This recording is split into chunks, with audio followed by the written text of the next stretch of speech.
Welcome student, Rastogi online coaching classes में आपका स्वागत है। आज क्लास 12 के रसायन विज्ञान चैप्टर 3 चैप्टर का नाम वैद्युत रसायन का यह 10वां भाग है।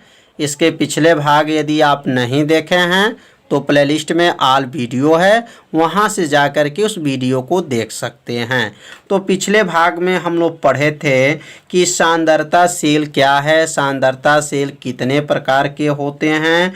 तो सांद्रता सेल दो प्रकार के, विलयन सांद्रता सेल, इलेक्ट्रोड सांद्रता सेल, और पढ़े थे उत्क्रमणी सेल और अनुत्क्रमणी सेल के बारे में बताया जा चुका है। तो उस वीडियो को आप लोग ज़रूर देख लीजिए। इस भाग में हम लोग पढ़ेंगे ईंधन सेल। ईंधन सेल क्या होता है, ईंधन सेल के गुण क्या होते हैं, ईंधन सेल के सीमाएं क्या होते हैं, इस वीडियो में आज बताया जाएगा। तो एक एक लाइन को अपने कॉपी में नोट भी करते चलिएगा और अच्छे से एक नोट्स भी बनाते चलिए। तो ईंधन सेल क्या है, तो ऐसा सेल जो वैद्युत ऊर्जा का उत्पादन करता है। ऐसा सेल जो किसका उत्पादन करता है, वैद्युत ऊर्जा का उत्पादन करता है, ईंधन सेल कहलाता है। ईंधन सेल एक प्रकार का जो है गैल्वेनी सेल होता है। ईंधन जो है किस किस प्रकार का सेल है, तो गैल्वेनी सेल होता है। ईंधन सेल की जो दक्षता होती है वह कितने % होती है, तो ईंधन सेल की दक्षता जो होती है 70% होती हैं। और इसमें लिखेंगे, इसमें ईंधन गैसों जैसे हाइड्रोजन, मीथेन आदि के दहन द्वारा ऊर्जा प्राप्त किया जाता है। जो ईंधन सेल होते हैं वह किससे ऊर्जा प्राप्त करते हैं, तो हाइड्रोजन गैस और मीथेन गैस के क्या है, दहन मतलब जलने से इसमें ऊर्जा प्राप्त होता है। तो ईंधन सेल क्या है समझ में आ गया होगा कि वैद्युत ऊर्जा का क्या करता है, उत्पादन करता है। अब हम लोग पढ़ेंगे ईंधन सेल के गुण क्या है। तो अब यहाँ नोट करेंगे ईंधन सेल के गुण। ईंधन सेल के गुण, तो अब यहाँ लिख सकते हैं ईंधन सेल के जो गुण हैं वह निम्न है। निम्न का मतलब नीचे लिखा जाएगा क्रमशः 1-2 करके। तो पहला समझेंगे कि ईंधन सेल का पहला जो गुण क्या है। तो पहला जो है, इस सेल माने ईंधन सेल जो होते हैं प्रदूषण उत्पन्न नहीं करते हैं। तो यहाँ लिख सकते हैं यहाँ पर ईंधन सेल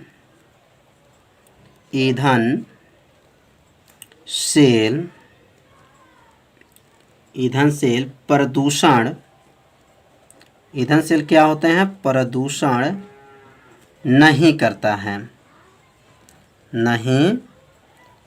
है। तो पहला गुण तो समझ में आ गया होगा कि ईंधन जो सेल होते हैं वह प्रदूषण नहीं करता है। अब यहाँ दूसरा गुण को समझेंगे।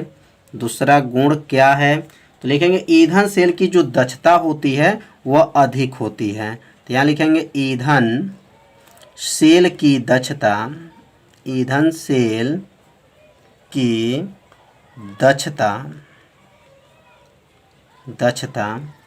अधिक होती हैं। ईंधन सेल की दक्षता क्या होती हैं, अधिक होती हैं। तो दो यहाँ पे गुण समझ में आ गया होगा। पहला क्या पढ़े हैं, ईंधन सेल प्रदूषण नहीं करता है, और दूसरा जो है ईंधन सेल का दक्षता क्या होती है, अधिक होती हैं। तीसरा अब गुण समझेंगे ईंधन सेल का। तो ये इन सेलों द्वारा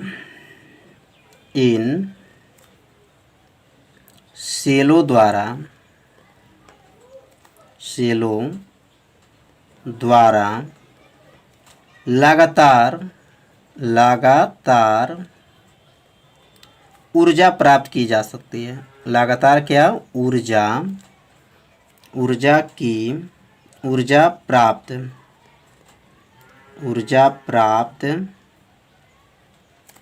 की जा सकती है। तो यह 3 जो है ईंधन सेल के क्या हैं, गुण हैं। तो इसे अपने कॉपी में क्या कीजिए, नोट कर लीजिए। अब हम लोग पढ़ेंगे ईंधन सेल की सीमाएं क्या होती हैं। अब यहाँ लिखेंगे ईंधन सेल की सीमाएं।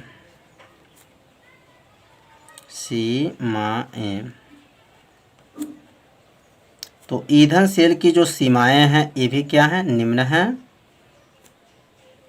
अब यहाँ पहला समझेंगे।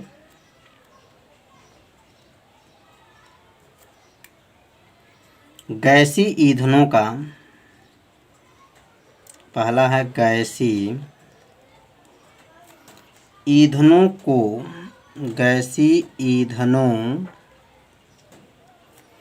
को संग्रह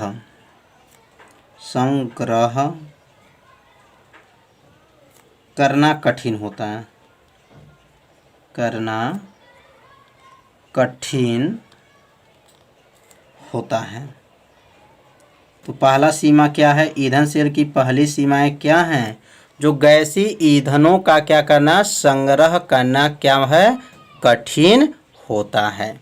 तो पहला सीमा समझ में आ गया होगा, जो गैसी ईंधन होते हैं उसको जो संग्रह करना जो होता है क्या होता है, कठिन होता है।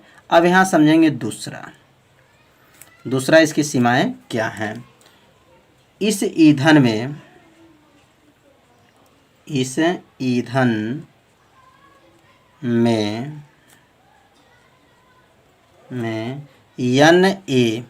NaOH, इसको कहेंगे सोडियम हाइड्रोक्साइड, प्रयुक्त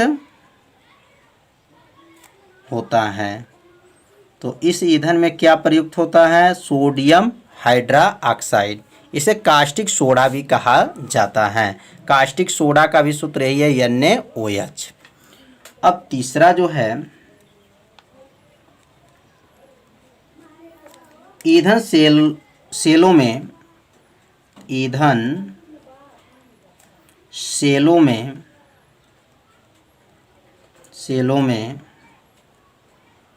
प्रयुक्त, ईंधन सेलों में प्रयुक्त उत्प्रेरक काफ़ी महंगा होता है। काफ़ी क्या होता है, महंगा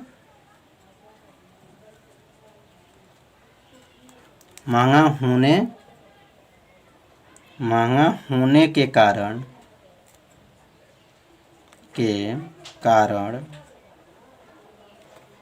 यह सबके लिए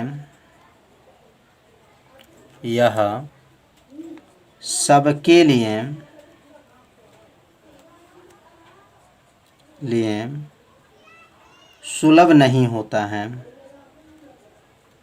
सुलभ नहीं होता है। तो यह तीन जो है ईंधन सेल की क्या है, सीमाएं हैं। तो तीसरा समझिए, ईंधन सेलों में जो प्रयुक्त उत्प्रेरक क्या होते हैं, आगे चल के वीडियो में बताया जाएगा। माने उत्प्रेरक के बारे में जब अध्ययन ज़्यादा से ज़्यादा किया जाएगा रासायनिक बलगतिकी चैप्टर में, तो यहाँ उत्प्रेरक के बारे में समझेंगे कि जो अभिक्रिया के वेग को बढ़ा देता है और अभिक्रिया के वेग को घटा देता है, उसी को क्या कहते हैं, उत्प्रेरक कहते हैं। तो इसमें जो उत्प्रेरक होते हैं वो क्या होते हैं, काफ़ी क्या होता है, महंगा होने के कारण यह सबके लिए सुलभ नहीं होता है। तो ये ईंधन सेल के तीन सीमाएं थे। इसे अपने कॉपी में क्या कीजिए, नोट कर लीजिए। अब पढ़ेंगे उत्क्रमणीयता के आधार पर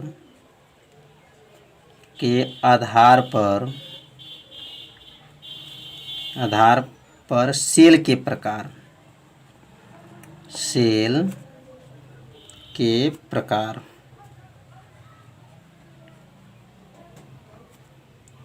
उत्क्रमणीयता के आधार पर सेल कितने प्रकार के होते हैं, तो याद रखिएगा, उत्क्रमणीयता के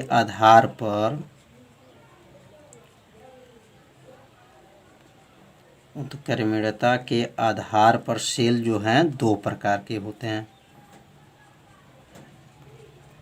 आधार पर सेल दो प्रकार के होते हैं, दो प्रकार के होते हैं।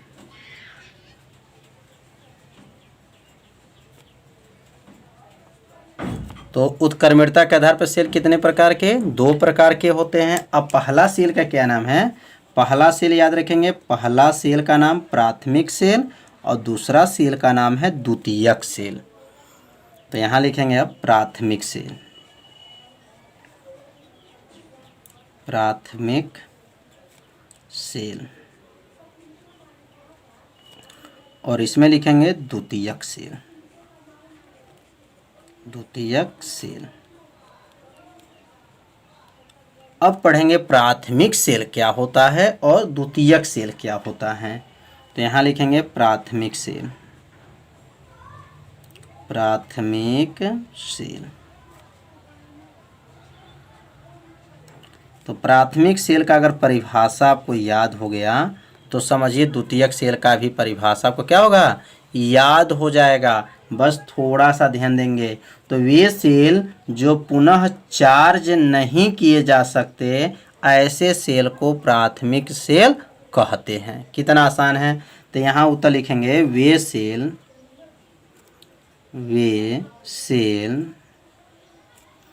जो पुनः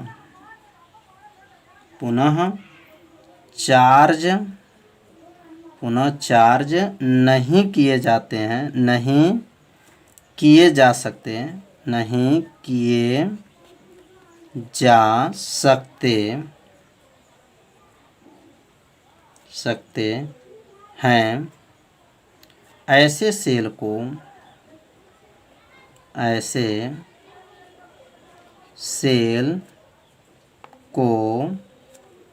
प्राथमिक सेल कहते हैं, प्राथमिक सेल कहते हैं। कितना आसान है परिभाषा। वे सेल जो पुनः चार्ज नहीं किए जा सकते, ऐसे सेल को प्राथमिक सेल कहते हैं। जैसे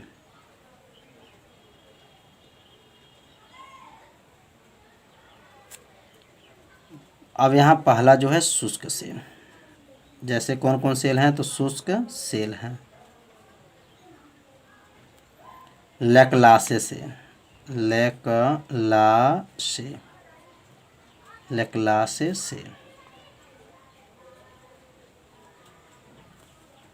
मरकरी सेल, मरकरी सेल। ये सब सेल क्या हैं? इन्हें पुनः जो है चार्ज नहीं किए जा सकते। तो पहला जो है शुष्क सेल है, लैक्लासे सेल और मरकरी सेल। तो यह प्राथमिक सेल में आते हैं। अब हम सीखेंगे द्वितीयक सेल क्या है। द्वितीयक सेल, तो द्वितीयक सेल का परिभाषा तो समझ गए होंगे क्या होना चाहिए। वे सेल जो क्या है? चार्ज किए जा सकते हैं, पुनः जो है चार्ज किए जा सकते हैं, ऐसे सेल को क्या कहेंगे? द्वितीयक सेल कहते हैं। तो अब यहाँ पे उत्तर लिखेंगे वे सेल जो पुनः चार्ज किए जा सकते हैं, पुनः चार्ज किए जा सकते हैं, किए जा सकते हैं,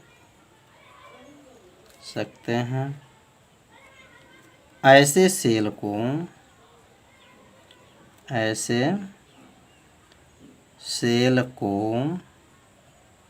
द्वितीयक सेल कहते हैं, द्वितीयक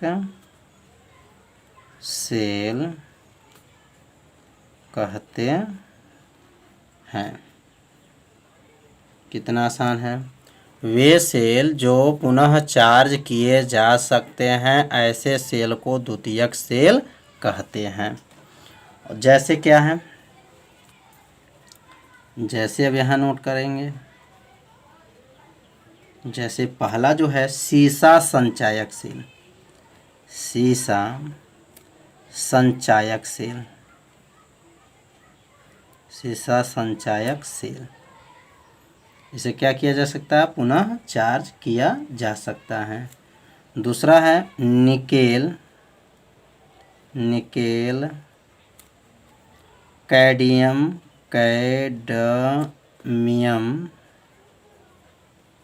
कैडमियम सेल।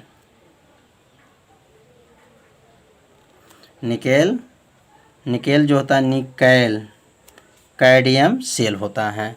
तो यह सब किस में आते हैं? तो यह द्वितीयक सेल में आते हैं।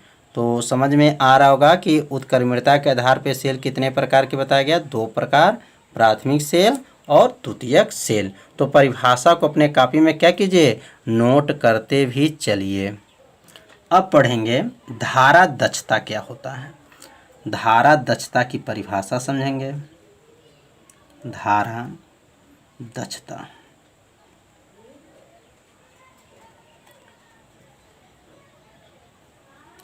तो धारा दक्षता का परिभाषा जो है बनाना सिखाया जाएगा। पहले धारा दक्षता का सूत्र लिखा जाएगा।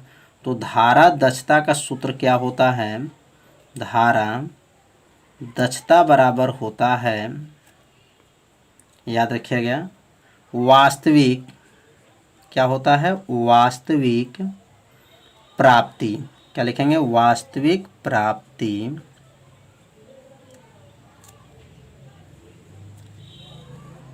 बटा सैद्धांतिक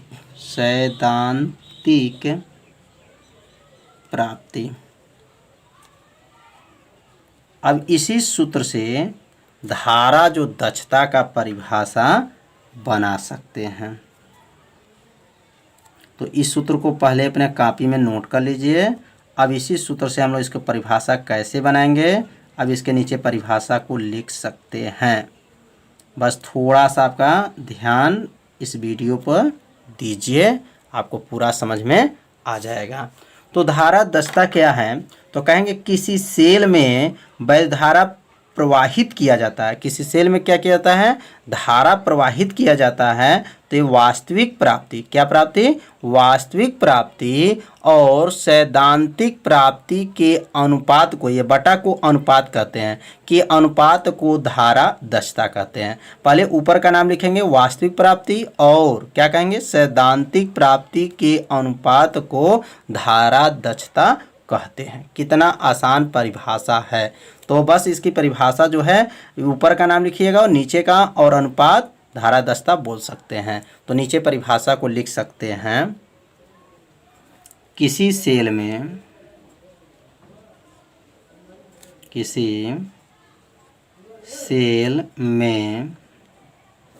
वैद्युत धारा प्रवाहित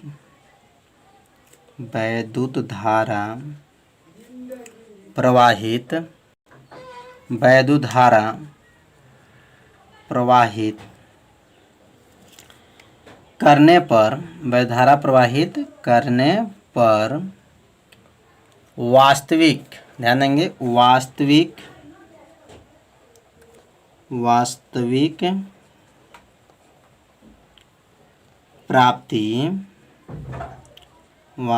प्राप्ति और सैद्धांतिक